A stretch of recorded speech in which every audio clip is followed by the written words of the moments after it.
समिति भोनापुर उन लोगों से कल रात में हम लोग को जब पता चला कि विगत 23 तारीख से उन लोग धरना पर बैठे हैं, तो जाकर के व्यक्तिगत रूप से हम उन लोगों से मिले। और जब मिले तो देखे कि इस ठंड के मौसम में 60 साल 65 साल 70 साल तक की माताएं अपने बकाया मजदूरी के लिए वहां पर उन लोग इस ठंड में धरना पर बैठी हैं।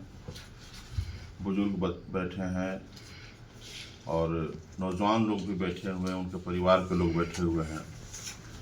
और विस्थापित परिवार का जब दर्द आप सुनिएगा तो आपको लगेगा कि कहीं ना कहीं उनके हक और अधिकार को लूटा जा रहा है। और वैसे परिस्थिति में हम लोगों का जो सार्वजनिक जीवन में जो भोनापुर विधानसभा की जनता ने जो जिम्मेदारी दी है, क्योंकि अक्सर 2024 चुनाव में हम लोग भोनापुर केतार खरौंधी सबसे अधिक हम जाया करते थे।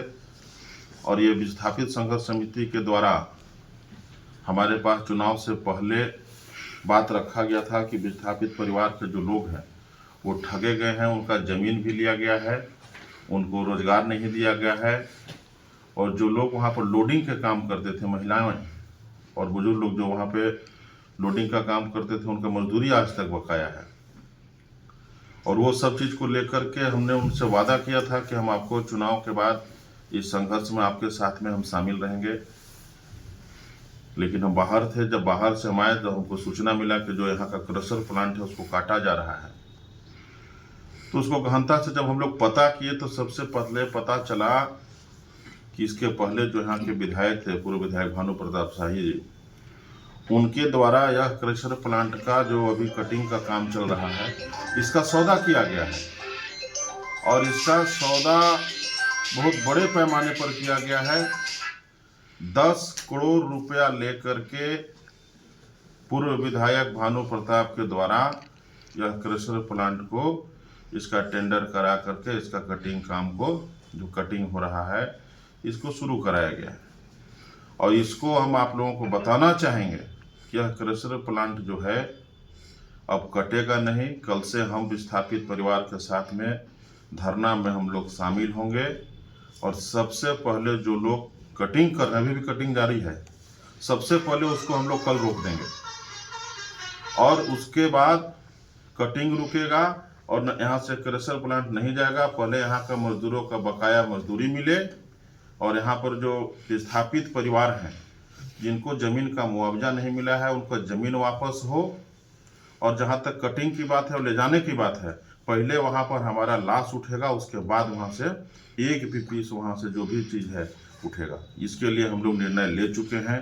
और वहाँ पर जितने भी बुजुर्ग अभिभावक जो हमारे पिता के समान हैं, हमारी माताएं हैं, सबसे पहले आंदोलन स्थल जहाँ पर लोग धरना दे रहे हैं उस स्थल पर जाएंगे और जा कर के उन लोगों से हम आशीर्वाद लेंगे।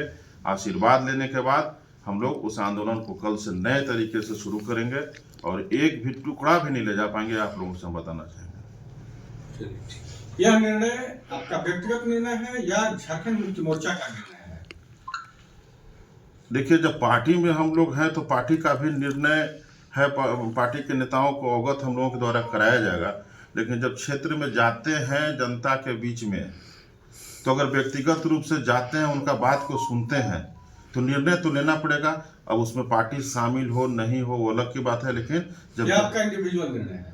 नहीं, पार्टी का भी निर्णय है, लेकिन हाँ व्यक्तिगत ही निर्णय है। हमने किसी से पूछा नहीं है, हमने पार्टी के किसी पदाधिकारी से भी निर्णय के लिए पूछा नहीं है। लेकिन जब विस्थापित परिवार के बीच में गए थे और चुनाव के समय में उन लोग जब संघर्ष में शामिल हुए थे, तो उस समय भी हम पार्टी से नहीं पूछे थे कि हम जनता के बीच में कहाँ जा रहे हैं, जनता से कहाँ हम क्या वादा कर रहे हैं, जनता के संघर्ष में कहाँ शामिल हम हो रहे हैं, कहाँ सुख दुख में शामिल हो रहे हैं। और जब वहाँ पर 60 साल 70 साल की माताएं हैं, वहाँ पर बुजुर्ग गार्जियन हैं, वैसे लोग जब आज वहाँ पर इस ठंड के महीना में वहाँ पर जा कर के परेशान हैं और धरना पर बैठे हैं, तो हम समझते हैं कि पार्टी से ऊपर का चीज़ है। और इसमें हम लोगों को क्या इसमें विधायक जी का भी सहयोग रहेगा? विधायक जी भी इसमें शामिल होंगे? विधायक जी माननीय मुख्यमंत्री के पास अभी पहुंच चुके हैं। इस मामला को लेकर के उनसे भी हमारी बात हुई है, उनको हमने अवगत कराया है कि कल हम लोग निर्णय इस तरह का लिए हैं और उन्होंने भी बोला कि नहीं बहुत अच्छा निर्णय है, इस निर्णय में हम शामिल हैं। और विधायक जी चूँकि बाहर है इसलिए वो कल नहीं रह पाएंगे, लेकिन ताहिर जी भी बाहर है, वो भी नहीं रह पाएंगे बड़े भाई, लेकिन कल शोगरा बेगम जी मेरे साथ में रहेंगी। और हम समझते हैं कि हमारा निर्णय में पार्टी, हमारे बड़े भाई अनंत प्रताप देव जी, ताहिर अंसारी जी और पार्टी के एक एक कार्यकर्ता हमारे निर्णय को मानेंगे। और मेरा निर्णय गरीब परिवार के लिए ही बराबर होता है। और गरीब के बीच में जाने में, और जब गरीब परिवार के बीच में जाते हैं, जो वादा करते हैं तो उसको जब हम पूरा करेंगे तो उसमें तो सबको शामिल होना पड़ेगा। और यह व्यक्तिगत निर्णय नहीं है, यह भवनाथपुर विधानसभा के विस्थापित परिवार के लिए यह निर्णय है।